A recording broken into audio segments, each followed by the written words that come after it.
Plus, B plus, C plus, A plus, triple star குற்றவாளிகளை பிரிச்சிடுறாங்க. பிரித்து அவங்களுக்கு சொல்கிறாங்க, தம்பிங்களா உங்களை நாங்கள் கண்காணிச்சிட்ருக்கோம், நீங்கள் வீணாக வந்து கேஸில் மாட்டாதீங்க.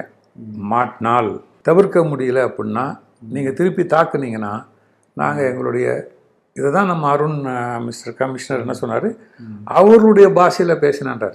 அவங்க ஒன்றும் தனியான புதிய ஈபுரு மொழியில் பேச போகிறது கிடையாது. போலீஸ் கிட்ட இருக்கிறது துப்பாக்கியும் லத்தியும் தானே, அவங்க போய் அருவாள் எடுத்துகிட்டு வர முடியுமா? ஒரு என்கவுண்டர் வந்து ஒரு உண்மையான என்கவுண்டராக தான் இருந்து ஆகணும், இல்லைன்னா இந்நேரம் அது பெரிய விஷயமா இருக்கும். அண்ட் அவருடைய துப்பாக்கி வச்சிருந்தார் அப்படின்னா துப்பாக்கிக்கு அவர் ப்ராக்டிஸ் பண்ணிக்கணும். Quick reaction, Swift reaction. ஒரு காமெடியாக ஒரு ஒரு விஷயம் சொல்லிட்டேன் அவங்களுக்கு. அரிகோரம் கட்டுக்கிற துப்பாக்கி குண்டோட கதை தெரியுமா அவங்களுக்கு? அது வந்து நம்ம கிட்ட இருக்கிற மாடர்ன் குண்டு மாதிரி கிடையாது. அவர் சைக்கிள் பால் ட்ரெஸ் எல்லாம் போட்டு அவரே தயாரிச்சு கிடிச்சு வச்சுப்பாரு. அவரும் குறி பார்த்து சுட வேண்டியதில்லை.